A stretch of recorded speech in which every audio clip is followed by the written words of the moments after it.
Welcome to Rashmi ಅಭಿರುಚಿ kitchen. ನಾವಿವತ್ತು red sauce pasta ಮಾಡ್ತಾಯಿದ್ದೀವಿ. ಅದಕ್ಕೆ ಇಂಗ್ರೀಡಿಯೆಂಟ್ಸ್ ನೋಟ್ ಮಾಡ್ಕೊಳ್ಳಿ. ಹಾಗೆ ರಶ್ಮಿ ಅಭಿರುಚಿ ಕಿಚನ್ನ ಲೈಕ್ ಮಾಡಿ, ಶೇರ್ ಮಾಡಿ, ಸಬ್ಸ್ಕ್ರೈಬ್ ಮಾಡ್ಕೊಳ್ಳಿ. ಸಖತ್ತಾಗಿರುತ್ತೆ ಇದು ರೆಡ್ ಸಾಸ್ ಪಾಸ್ತಾ, ಟೇಸ್ಟಿಯಾಗಿರುತ್ತೆ. ಈವ್ನಿಂಗ್ ಟೈಮ್ಸು ಇಲ್ಲ ಮಾರ್ನಿಂಗ್ ಏನೇನೋ ಸ್ನ್ಯಾಕ್ಸ್ಗೆ ಮಾಡಿಕೊಡ್ಬೋದು ಮಕ್ಕಳಿಗೆ. ನಾವು ಕೂಡ ದೊಡ್ಡವ್ರು ಕೂಡ ತಿನ್ಬೋದು, ಚೆನ್ನಾಗಿರುತ್ತೆ.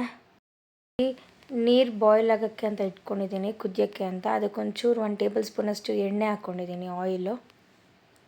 ಎಣ್ಣೆ ಹಾಕ್ಕೊಳ್ಳೋದ್ರಿಂದ ಬಿಡಿಯಾಗಿ ಬರುತ್ತೆ. ಅದಕ್ಕೆ ಹಂಗೆ ಉಪ್ಪು ಕೂಡ ಹಾಕ್ಕೊಂಡಿದ್ದೀನಿ. ಇವಾಗ ಪಾಸ್ತಾ ಹಾಕ್ಕೊತಾ ಇದ್ದೀನಿ.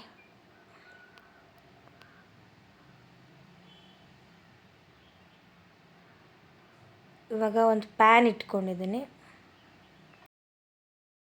ಹಾಕ್ಕೊತಾ ಇದ್ದೀನಿ. ಬೆಣ್ಣೆ ಹಾಕ್ಕೊಂಡಿದ್ದೀನಿ, ಬಟರು ಎಲ್ಲ ಕ್ಲೀನಾಗಿ ಕರಗಬೇಕು. ಬೆಣ್ಣೆ ಕರಗಲಿಲ್ಲ ಅಂದರೆ ಮಾಡಲಿಕ್ಕಾಗಲ್ಲ. ಸೊ ಎಲ್ಲ ಕ್ಲೀನಾಗಿ ಕರಗಿಸ್ತಾ ಇದ್ದೀನಿ ಬೆಣ್ಣೆನ. ನೋಡಿ, ಎಲ್ಲ ಕ್ಲೀನಾಗಿ ಕರಗ್ತಾ ಇದೆ. ಸೊ ಕ್ಲೀನಾಗಿ ಕರಗಿದೆ ಇವಾಗ ಬೆಣ್ಣೆ. ಬೆಳ್ಳುಳ್ಳಿ, ಸಣ್ಣದಾಗಿ ಹಚ್ಕೊಂಡಿರೋ ಬೆಳ್ಳುಳ್ಳಿ ಹಾಕ್ಕೊತಾ ಇದ್ದೀನಿ. ಆಮೇಲೆ ಈರುಳ್ಳಿ, 1 ಈರುಳ್ಳಿ ತೊಗೊಂಡಿದ್ದೀನಿ ನಾನು, ಸಣ್ಣದಾಗಿ ಹಚ್ಕೊಂಡಿದ್ದೀನಿ, ಅದನ್ನು ಹಾಕ್ಕೊಂಡೆ.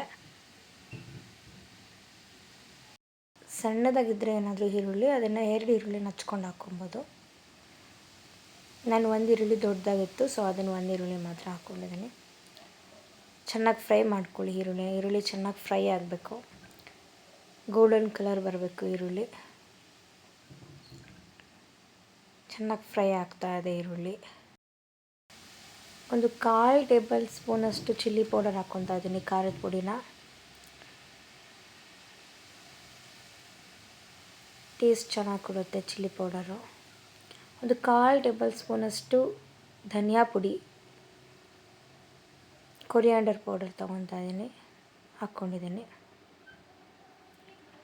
ಎಲ್ಲ ಚೆನ್ನಾಗಿ ಮಿಕ್ಸ್ ಮಾಡಿಕೊಂಡು ಫ್ರೈ ಮಾಡ್ಕೊಳ್ಳಿ. ಎಲ್ಲ ಚೆನ್ನಾಗಿ ಫ್ರೈ ಆಗಬೇಕು. ಚಿಲ್ಲಿ ಪೌಡರು, ಧನಿಯಾ ಪುಡಿ, ಈರುಳ್ಳಿ ಎಲ್ಲ ಕ್ಲೀನಾಗಿ ಫ್ರೈ ಆಗ್ತಾಯಿದೆ. ಇದು ತುಂಬ ಚೆನ್ನಾಗಿರುತ್ತೆ ರೆಡ್ ಸಾಸ್ ಪಾಸ್ತಾ. ನೋಡಿ, ರೆಡ್ ಸಾಸ್ ಹಾಕ್ಕೊತಾ ಇದ್ದೀನಿ. 1 ಟೇಬಲ್ ಸ್ಪೂನಷ್ಟು ಹಾಕ್ಕೊಂಡಿದ್ದೀನಿ ರೆಡ್ ಸಾಸ್ನ. ಮಕ್ಳಿಗಂತೂ ಸಖತ್ ಇಷ್ಟ ಆಗುತ್ತೆ. ಚೆನ್ನಾಗಿ ಫ್ರೈ ಮಾಡ್ಕೊಳ್ಳಿ. ಚೆನ್ನಾಗಿ ಮಿಕ್ಸ್ ಮಾಡಿಕೊಂಡು ಫ್ರೈ ಮಾಡ್ಕೊಳ್ಳಿ. ಲೋ ಫ್ಲೇಮಲ್ಲಿ ಇಟ್ಕೊಂಡೇ ಮಾಡ್ಕೊಳ್ಳಿ, ಜಾಸ್ತಿ ಹೈ ಫ್ಲೇಮ್ ಬೇಡ, ಸಿದೋಗ್ಬಿಡುತ್ತೆ. ಬಿಕಾಸ್ ಸಾಸಸ್ಸು ಎಲ್ಲ ಸಿದೋಗ್ಬಿಟ್ರೆ ಚೆನ್ನಾಗಿರಲ್ಲ ಟೇಸ್ಟು. ಸೋಯಾ ಸಾಸ್ ಹಾಕ್ಕೊತಾ ಇದ್ದೀನಿ, ಒಂದು 1 ಟೇಬಲ್ ಸ್ಪೂನಷ್ಟು. ಸೋಯಾ ಸಾಸ್ ಅಂತೂ ಟೇಸ್ಟ್ ತುಂಬ ಚೆನ್ನಾಗಿ ಕೊಡುತ್ತೆ. ಪಾಸ್ತಾಗೆ ಹಾಕ್ಕೊಂಡ್ರೇ ಅದ್ರ ಟೇಸ್ಟು. ಚಿಲ್ಲಿ ಫ್ಲೇಕ್ಸು, ಇದು ಅಷ್ಟೇ ಅಂದಾಜು 1 ಟೇಬಲ್ ಸ್ಪೂನಷ್ಟು ಚಿಲ್ಲಿ ಫ್ಲೇಕ್ಸ್ ಹಾಕ್ಕೊತಾ ಇದ್ದೀನಿ.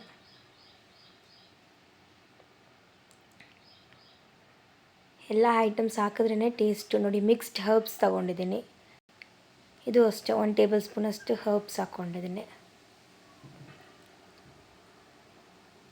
ಚೆನ್ನಾಗಿ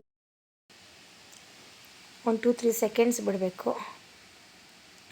1 ಟೇಬಲ್ ಸ್ಪೂನಷ್ಟು ಟೊಮೊಟೊ ಕೆಚಪ್ ಹಾಕ್ಕೊತಾ ಇದ್ದೀನಿ. ಮಿಕ್ಸ್ ಮಾಡ್ಕೊಳ್ಳಿ. ಎಲ್ಲ ಲೋ ಫ್ಲೇಮಲ್ಲಿ ಇಟ್ಕೊಂಡೇ ಮಾಡ್ಕೊಳ್ಳಿ.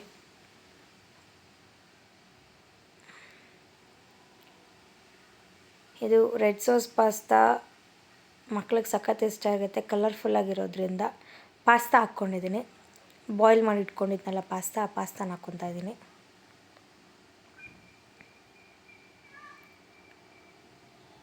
ಕ್ಲೀನಾಗಿ ಮಿಕ್ಸ್ ಮಾಡ್ಕೊಳ್ಳಿ. ಎಲ್ಲ ಕಲರ್ ಅಂತೂ ಸಖತ್ತಾಗಿರುತ್ತೆ ನೋಡಲಿಕ್ಕೆ. ನೋಡಿ, ಸಖತ್ತಾಗಿ ಕಲರ್ ಎಷ್ಟು ಚೆನ್ನಾಗಿ ಕಾಣಿಸ್ತಾ ಇದೆ ಅಂತ. ಕ್ಲೀನಾಗಿ ಮಿಕ್ಸ್ ಆಗಿದೆ. ಇವಾಗ ಚೀಸ್ ಹಾಕ್ಕೊತಾ ಇದ್ದೀನಿ ಅದ್ರ ಮೇಲೇ. ನಿಮ್ಗೆ ಎಷ್ಟು ಬೇಕೋ ಅಷ್ಟು ಹಾಕ್ಕೊಳ್ಳಿ ಚೀಸು, ಅದು ನಿಮ್ಮ ಇಷ್ಟಪಟ್ಟಂಗೆ, ನಿಮ್ಮ ಅಂದಾಜು. ಅದ್ರ ಮೇಲೆ ಒಂದು ಸ್ವಲ್ಪ ಚಿಲ್ಲಿ ಫ್ಲೇಕ್ಸ್ ಹಾಕ್ಕೊತಾ ಇದ್ದೀನಿ,